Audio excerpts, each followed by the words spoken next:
बिस्मिल्लाहिर्रहमानिर्रहीम। आज हम डिस्कस करेंगे स्केलर्स एंड वेक्टर्स को। इनको थोड़ा डिटेल से देखेंगे कि इसमें इनको प्रेजेंट कैसे करते हैं, क्या डिफरेंस है, इनके बेसिक रूल्स क्या हैं, देन इसके सब्ट्रैक्शन और एडिशन के लिए हमें कौन कौन से स्टेप्स को फॉलो करना पड़ता है, इन सब को हम डिटेल से इन स्लाइड्स में देखेंगे। फर्स्ट ऑफ ऑल हम देखते हैं कि इनको प्रेजेंट कैसे करते हैं। स्केलर का अगर हम नाम जो है उसको हम लिखते हैं तो इससे हमारी जहन में क्या आता है, अगर इसको प्रेजेंट करना होता है तो हमें कौन कौन सी चीज़ों को फॉलो करना पड़ता है। तो फर्स्ट ऑफ ऑल हम देखेंगे कि स्केलर होता क्या है, व्हाट इज स्केलर। ठीक है, स्केलर से मुराद ये होता है कि कोई भी ऐसी फिजिकल क्वांटिटी जिनको प्रेजेंट करने के लिए हमें डायरेक्शन की ज़रूरत ना पड़े, हम जस्ट मैग्नीट्यूड से हम उसको प्रेजेंट करते हैं तो वो उसकी एक्सप्लेनेशन जो है वो इनफ होता है। लाइक इस डायग्राम में देखें, अगर हमने कार की लेंथ को हमने एक्सप्लेन करना हो तो हम जस्ट इसकी लेंथ के बारे में बताएंगे। सिंपल हम अगर इसकी लेंथ 4.5 mm लिख देंगे तो दैट्स इनफ, हमें इसकी डायरेक्शन की ज़रूरत नहीं पड़ेगी, कोई एंगल स्पेसिफाई नहीं करना पड़ेगा। एक ही इसकी चीज़ मतलब हम यहाँ से एक्सप्लेन कर सकते हैं कि हम किसी भी फिज़िकल क्वांटिटी को अगर जस्ट मैग्नीट्यूड से प्रेजेंट कर दें कम्प्लीटली तो वो उसे हम डिफाइन कर सकते हैं कि ये स्केलर की कैटेगरी में आती है। इसी तरह से अगर हमने मैथ प्रेजेंट करना हो, एक्सप्लेन करना हो, लाइक स्लाइड में है गोल्ड बार का 1 किलोग्राम मैस है, तो इससे भी इसकी एक्सप्लेनेशन जो है वो कंप्लीट हो जाती है। ये भी स्केलर क्वांटिटी की एग्जांपल है। एंड अदर एग्जांपल टाइम है, लाइक टाइम जो है वो 12.76 सेकेंड हो गया है, तो इसका मैग्नीट्यूड जो है वो टाइम का प्रेजेंट हो रहा है जस्ट सिंपल वैल्यू से। इसी तरह से टेम्परेचर को अगर आप मेजर कर रहे हैं, टेम्परेचर की जो भी वैल्यू आती है 36.8 डिग्री सेंटीग्रेड है, तो ये भी फिजिकल क्वांटिटी जो है वो स्केलर में कंसीडर होगी। अब हम इसकी प्रॉपर डेफिनेशन अगर देखते हैं तो हम इसको इस तरह से डिफाइन कर सकते हैं, scalar is a physical quantity that has only a magnitude. Like physical quantity जिसका जस्ट मैग्नीट्यूड हो और उसी से ही उसको हम एक्सप्लेन कर दें, उसके बारे में हमें कम्प्लीटली समझ आ जाए, तो उसको हम स्केलर क्वांटिटी की कैटेगरी में रखते हैं। अब अगेन जो नेक्स्ट है फिजिकल क्वांटिटी की category, what is vector. Vector को देख लेते हैं। वेक्टर से मुराद ये होता है कि जिसको एक्सप्लेन करने के लिए हमें जस्ट मैग्नीट्यूड एनफ ना हो, हमें उसकी डायरेक्शन भी चाहिए। अगर हम उसको प्रेजेंट कर रहे हैं तो उसकी डायरेक्शन को हमें कम्प्लीटली डिस्क्राइब करना पड़ेगा। जैसे एग्जांपल में नज़र आ रहा है कि अगर हमने कैलिफोर्निया की पोजीशन को जो है वो कैरोलिना से हमने एक्सप्लेन करना हो तो हम उसकी वैल्यू को भी बता रहे हैं, मैग्नीट्यूड को, और साथ में उसकी डायरेक्शन भी बता रहे हैं कि इतने किलोमीटर वेस्ट में है। ठीक है, तो उसकी जो एक्सप्लेनेशन है वो कंप्लीट ही तब होगी जब हम इसके साथ इसकी डायरेक्शन बताएंगे। अगर हम 3600 km कर देते हैं, सिंपली बता देते हैं, तो हम कंफ्यूज हो जाएंगे कि कौन सी डायरेक्शन में इसको लेना है।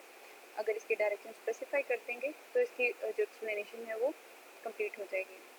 बिल्कुल इसी तरह से अगर हम अगेन एक पोजीशन को प्रेजेंट करें, जैसे यूएसए जो है वो यूएसए और चाइना का जो डिस्प्लेसमेंट है वो कितना हमने काउंट किया है, लाइक हम इसको कंसीडर करें 11,600 km ईस्ट में, साथ में इसका मैग्नीट्यूड बताया और डायरेक्शन के साथ। वेक्टर को अगर डिफाइन करना प्रॉपर वे में तो हम इस तरह से डिफाइन कर सकते हैं, vector is a physical quantity that has a both magnitude and direction.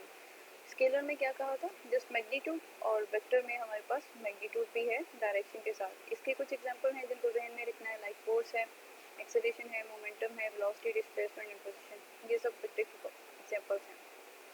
अब हम देखेंगे कि वेक्टर को हमने रिप्रेजेंट कैसे करना है। इसकी रिप्रेजेंटेशन के लिए हमें जैसे डिफिनेशन से ही क्लियर है कि हमें एक इसका मैग्नीट्यूड चाहिए, दूसरा इसकी डायरेक्शन को प्रेजेंट करना है। तो डायरेक्शन को प्रेजेंट करने के लिए हमारे पास एक एरो हेड होगा। ठीक है, एरो हेड जो है वो जैसे इस डायग्राम में है, ए से बी की तरफ है, तो एरो हेड प्रेजेंट करता है कि इसकी जो डायरेक्शन है वो इस समत में है। ठीक है, इसका हेड है, इसको हम टेल कहते हैं, मतलब जिस पॉइंट पे एरो को उसको हेड कहेंगे, दूसरा पॉइंट जो होगा उसकी टेल होगी। अगर हम इसके एक्सिस के साथ कोई देखेंगे तो इसका कोई ना कोई एंगल बन रहा होगा जो कि इसकी डायरेक्शन को एक्सप्लेन कर रहा होगा। इस तरह से इसकी एक्सप्लेनेशन जो है वो हम कर सकते हैं। वेक्टर को अगर हमने सिंपली लिखना हो तो हम क्या करते हैं, एक कोई भी कैपिटल लेटर लिखते हैं, लाइक ABCD, कोई भी हम इसको रैंडमली चूज करके तो उसके ऊपर अगर एरो हेड लगा देंगे तो उससे जो है हम वेक्टर को सक्सेसफुली एक्सप्लेन कर सकते हैं।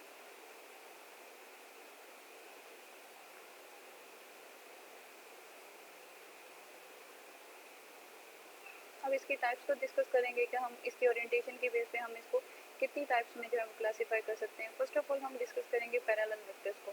पैरेलल वेक्टर्स की बात करें तो इसके बारे में एक चीज़ कंफर्म होगी, ये कभी भी एक दूसरे को इंटरसेक्ट नहीं करेंगे, इनकी डायरेक्शन सेम होगी, ये साथ साथ पैरेलल चलते जाएंगे। हम यूँ डिफाइन कर सकते हैं कि वो वेक्टर्स जिनकी सेम डायरेक्शन हो उनको हम पैरेलल वेक्टर्स का नाम देते हैं। नेक्स्ट हम बात करेंगे इक्वल वेक्टर्स की। इक्वल वेक्टर्स होंगे अगर उनका सेम मैग्नीट्यूड हो, लाइक ए और बी, इनके डायरेक्शन तो सेम है सो है, अगर इनका मैग्नीट्यूड भी सेम है तो हम इनको पैरेलल वेक्टर का नाम देंगे। एंटी पैरेलल वेक्टर्स होंगे वो इसके बिल्कुल ऑपोजिट होंगे। एंटी पैरेलल वेक्टर में क्या होता है कि इनकी दोनों की डायरेक्शन जो है वो ऑपोजिट होती है, एक अगर अप साइड जा रहा है और दूसरा जो है वो डाउनवर्ड है, तो ए और बी जो है वो कभी भी सेम डायरेक्शन में नहीं होंगे। इसी तरह से पी एंड क्यू जो है ये भी पैरेलल वेक्टर्स की निशानी है। अब नेगेटिव वेक्टर्स को हमने कैसे देखना है। नेगेटिव वेक्टर इस तरह से होता है, अगर फर्ज करें हमारे पास कोई भी वेक्टर ए है, इसका हमने नेगेटिव वेक्टर लेना है तो उसके बिल्कुल ऑपोजिट डायरेक्शन में हम उसको ले लेंगे तो उसका वो नेगेटिव वेक्टर होगा। जस्ट डायरेक्शन को चेंज करना है, मैग्नीट्यूड सेम रहेगा। कोलिनियर वेक्टर की अगर बात करें तो कोलिनियर वेक्टर्स होंगे, नाम से जाहिर है कोलिनियर मतलब जो सेम लाइन में उनका जो लाई कर रहे होंगे। The two vectors are said to be collinear vectors if they act along a same line, मतलब एक ही लाइन में अगर वो एक्ट करें तो वो कोलिनियर है। अब इनकी डायरेक्शन भी मैटर करती है, यहाँ पर ये एक दूसरे को अपोज करेंगे, एक दूसरे के इफेक्ट को जाहिर करने की कोशिश करेंगे, जबकि यहाँ पर एक दूसरे को सपोर्ट करेंगे। इनका हम अगर ओवरऑल मैग्नीट्यूड अगर इनको देखेंगे तो इनका जो इफेक्ट है वो कंबाइन होगा। को इनिशियल वेक्टर से मुराद ये है, इनिशियल से मुराद है इनका जहाँ से ये निकलेंगे या स्टार्ट होगा। को इनिशियल से मुराद ये है कि काफ़ी सारे वेक्टर्स हैं, उनके जो निकलने का पॉइंट होगा वो सेम होगा।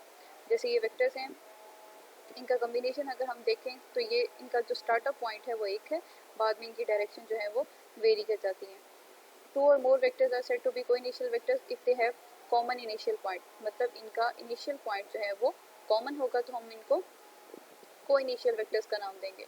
इसके बाद है को टर्मिनस वेक्टर। को टर्मिनस वेक्टर ऐसे होते हैं जिसपे हम देखते हैं कि एक ही पॉइंट पे मीट कर रहे होते हैं, लाइक उनका टर्मिनल पॉइंट जो होता है वो सेम होता है। इसमें देखें A B C and D कई वेक्टर्स हैं और वो दोनों और वो चार जो हैं वो सारे के सारे एक ही पॉइंट पर मीट कर रहे हैं, इनका मीटिंग पॉइंट जो है वो एक है, टर्मिनल पॉइंट एक है, तो हम इनको को टर्मिनस वेक्टर्स कहेंगे।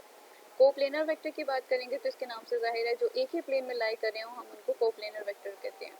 सिंपल सी इसकी डेफिनेशन और अंडरस्टैंडिंग है कि अगर वो एक ही प्लेन में लाई कर रहे हैं तो हम उनको कोप्लेनर वेक्टर कहेंगे। वेक्टर्स को प्रेजेंट करने का एक वे हमारे पास ये भी होता है कि हम 3 एक्सिस से उसको एक्सप्लेन करते हैं। इसमें जब हम 3 एक्सिस यूज़ करते हैं तो उसमें एक्स वाई और जी 3 प्लेन्स रहते हैं, उनमें से थर्ड वन जो होती है वो हमारे पास 3D इस तरह से हम उसको एक्सप्लेन करते हैं। और थर्ड वन वेक्टर हमारे पास जो होता है, अगर तीनों की अलग अलग हम इस तरह से प्रेजेंट करें इस प्लेन में, तो हमारे पास जो वेक्टर्स एक्सप्लेनेशन में आते हैं उनको हम नॉन कोप्लेनर वेक्टर्स कहते हैं। इसको इस तरह से बता सकते हैं कि 3 or more vectors are said to be non coplanar vectors if they are distributed in space.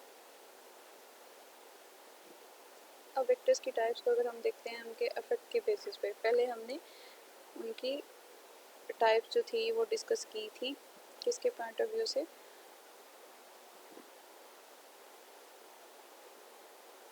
उनकी ओरिएंटेशन की बेस पे। अब हम उनके इफेक्ट की बेस पे इनको कैटेगराइज करेंगे।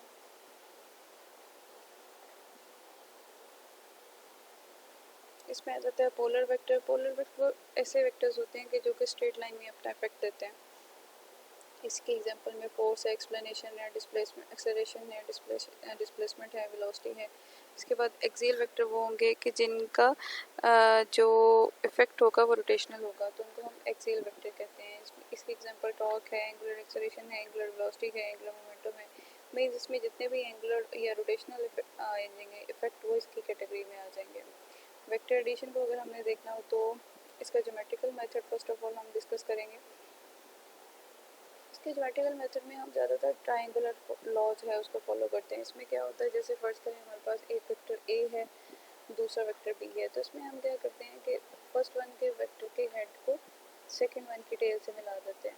इस तरह से हमारे पास जो रिजल्टेंट वेक्टर होता है वो लास्ट वेक्टर के हेड और फर्स्ट वेक्टर के टेल को जब हम मिलाएंगे इसको इससे, तो ये वाला जो वेक्टर हमारे पास आएगा उसको हम रिजल्टेंट वेक्टर का नाम देंगे। उसको प्रेजेंट हम इस तरह से करेंगे, सी के ऊपर एरो हेड देन ए प्लस बी। अब पैरेललोग्राम मेथड में ऐसा होता है कि जैसे फर्ज करें हमारे पास दो वेक्टर्स हैं ए एंड बी, इनको हमने ऐड करना है। तो इसको ऐड करने का हमारे पास क्या वे होगा कि हम इसको ए को इस तरह से बढ़ाएंगे, ए और बी को इस पॉइंट तक बढ़ाएंगे जब तक वो एक दूसरे को इंटरसेक्ट कर दें। इस तरह से इन दोनों को पॉइंट्स को मिलाने से अगर हम ऑब्जर्व करें तो ये हमारे पास एक पैरेललोग्राम बन जाती है। अब इस पैरेललोग्राम का जब हम डायगोनल ड्रॉ करते हैं तो जो डायगोनल होता है वो जो है वो इसको प्रेजेंट करता है इसके रिजल्टेंट वेक्टर।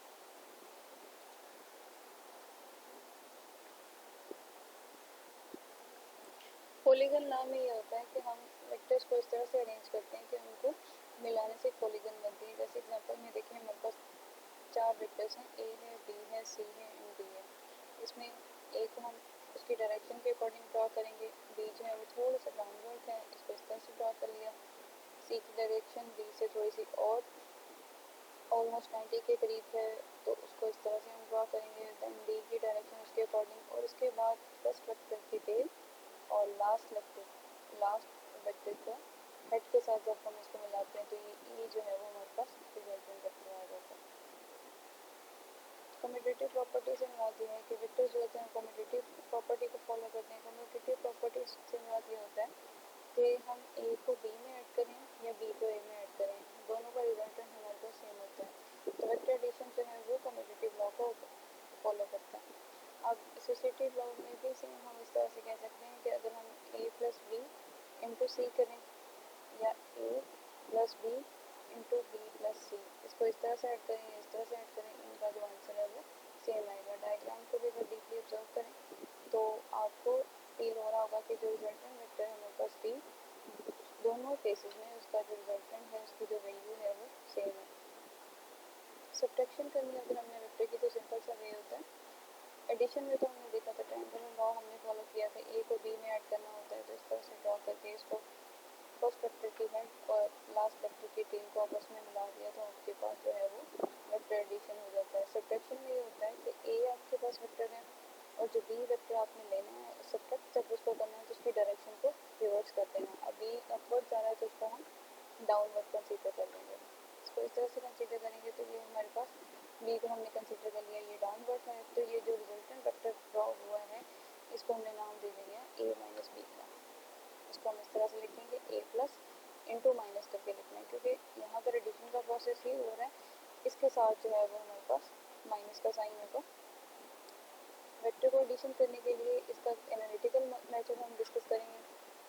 एनालिटिकल मेथड में थोड़ा सा प्रोसीजर जो है हमें फॉलो करना पड़ेगा।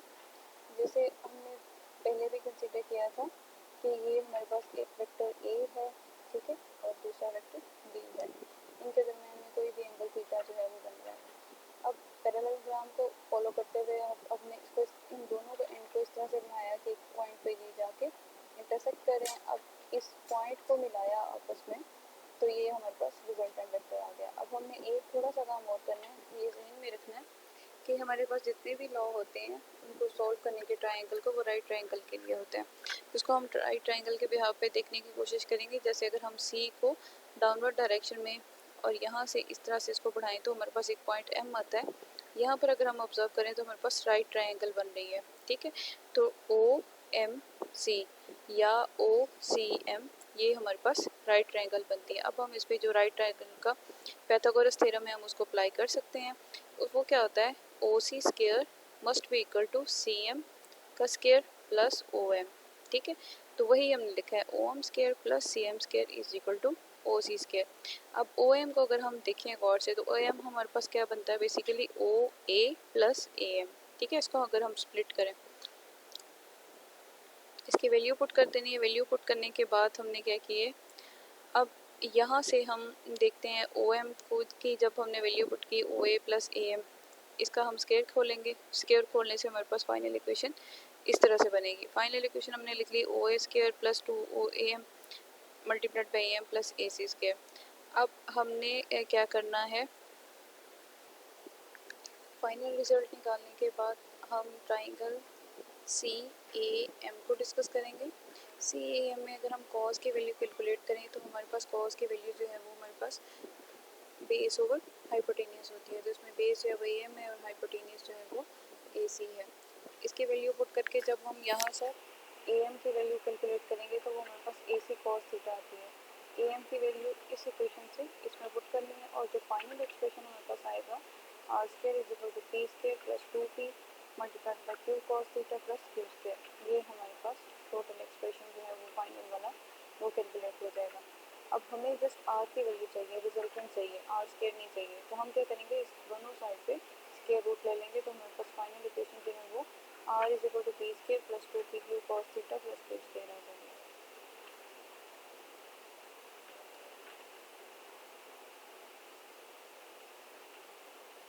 नेक्स्ट अगर हमने डायरेक्शन फाइंड करनी होगी तो सेम वही के वही हमें डायग्राम कंसीडर करनी पड़ेगी।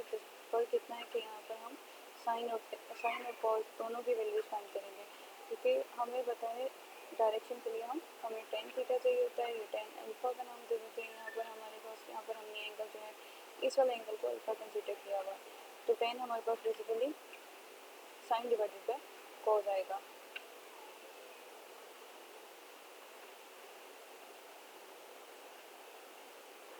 तो इसमें हमने यहाँ से साइन थीटा की वैल्यू बेसिकली हमने जब यहाँ से साइन थीटा की वैल्यू पुट की C M divided by A C. C M हमारे पास ये है हाइपोटेनियस और ए सी हमारे पास क्या है बेस है।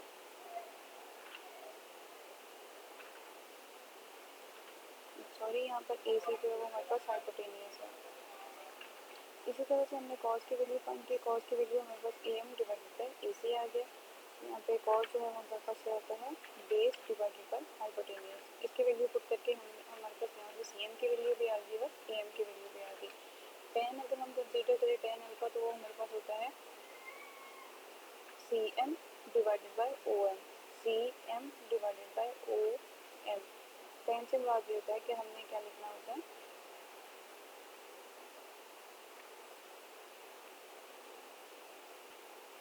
टेन हमारे पास होता है hypotenuse sorry perpendicular divided by base, तो यहाँ पर C M divided by O M आ जाएगा। अब ओ एम को हमने स्प्लिट किया हुआ है दो में, ओ ए प्लस ए एम, ठीक है। यहाँ पर टेन की हमारे पास value C M divided by O A plus A M, ये हमारे पास वैल्यूज आ जाएंगी। अब हम अगर सी एम की वैल्यू इस इक्वेशन से पुट करेंगे तो सी एम हमारे पास आएगा ए सी साइन थीटा। यहाँ पर ये वैल्यू पुट कर ली O A plus A M, ओ ए वैसे क्या वैसे आ जाएगा, जबकि ए एम की वैल्यू हमने कैलकुलेट की हुई है ए सी कॉस थीटा। सिंपली यहाँ पे वैल्यूज पुट कर देनी है तो हमारे पास जो है वो फाइनल एक्सप्रेशन ये वाला आ जाएगा। ए सी की वैल्यू आपको पता है, हम आपके पास क्या है ए सी जो है वो अगर हम इसको कंपेयर करें तो वो क्यू के बराबर है, तो जहाँ पर ए सी है वहाँ पर क्यू लिख लेंगे। ओ ए हमारे पास पी के बराबर है, ऊपर सिंपली ए सी जो है ये अगेन हमारे पास ए सी जो है वो क्यू के बराबर है। तो इन सब की वैल्यू पुट करके हमारे पास फाइनल एक्सप्रेशन आ गया अगर हमने किसी वेक्टर की डायरेक्शन को फाइंड करना हो तो। हम सिंपली ये वाला फॉर्मूला यूटिलाइज करेंगे। अब हमने एग्जांपल के लिए एक केस कंसिडर किया है, केस फर्स्ट। उसमें हम क्या कर रहे हैं, थीटा जो है वो जीरो कंसिडर कर रहे हैं, ठीक है। पीछे वाला जो फॉर्मूला था वही उसी को यूटिलाइज करना है। दो हमारे पास वेक्टर्स हैं, एक पी है और एक क्यू है, इनको हमने ऐड करना है। तो हम सिंपली पीछे वाला जो फार्मूला हमने डिराइव किया था उसमें इनकी वैल्यू जो है वो पुट करेंगे। P and Q as it is आ जाएंगे, इनकी कोई भी वैल्यू हमने स्पेसिफाई नहीं की, हम जनरल कोई भी वेक्टर जो है वो कंसिडर कर रहे हैं। जबकि यहाँ पर एंगल जो है वो जीरो आ जाएगा क्योंकि ये दोनों पैरेलल हैं, इनकी सेम डायरेक्शन है, तो इनके दरमियान जो है एंगल जीरो है। यहाँ पर वैल्यूज पुट की तो हमारे पास ये जो इक्वेशन बन रही है, जनरेट हो रहा है ये फार्मूला, ये स्केयर का बनना है, तो इसको खोल के लिखने के बजाय हमने इसके स्केयर के फॉर्म में पी प्लस क्यू लिख दिया। अब यहाँ पे स्केयर जो है वो स्केयर रूट को कैंसिल कर देगा, तो आपके पास रिजल्टेंट जो है R is equal to P plus Q आ जाएगा। इसकी डायरेक्शन फाइंड करनी हो तो हमारे पास वो फार्मूला हमने डिराइव किया हुआ tan alpha is equal to Q sine theta divided by B plus Q cos theta. अब यहाँ पर जो साइन की वैल्यू थी वहाँ पर उस एंगल की जगह पर जीरो लिख देंगे। अब यहाँ पर हमें पता है साइन जीरो जीरो होता है, ये पूरे का पूरा एक्सप्रेशन जो है वो जीरो हो जाएगा। इसका ये मतलब है कि हमारे पास इन दोनों के दरमियान जो एंगल है वो जीरो बन रहा है। तो हमने भी ये कंसिडर किया था कि ये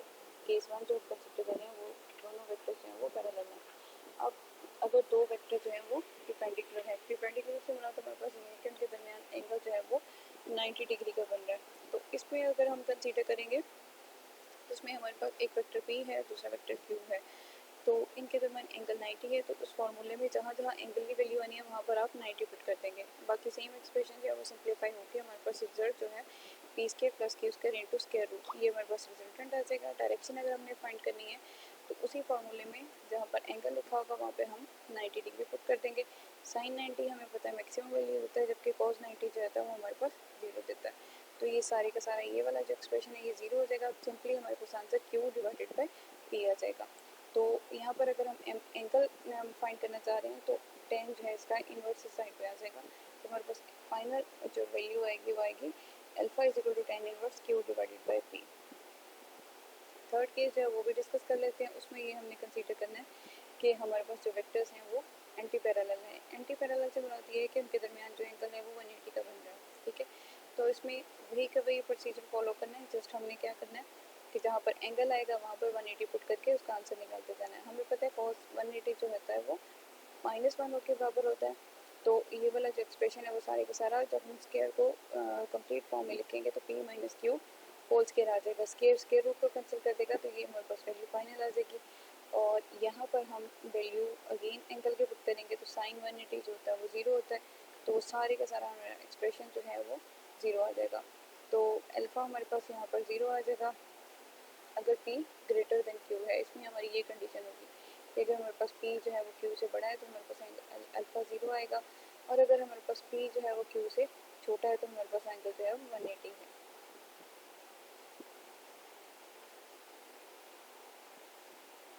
ये लेक्चर जो है यहाँ पर एंड कर देते हैं। नेक्स्ट लेक्चर में हम यूनिट वेक्टर से स्टार्ट लेंगे और जो बाकी टॉपिक्स रह गए हैं उनको रिवाइज करेंगे।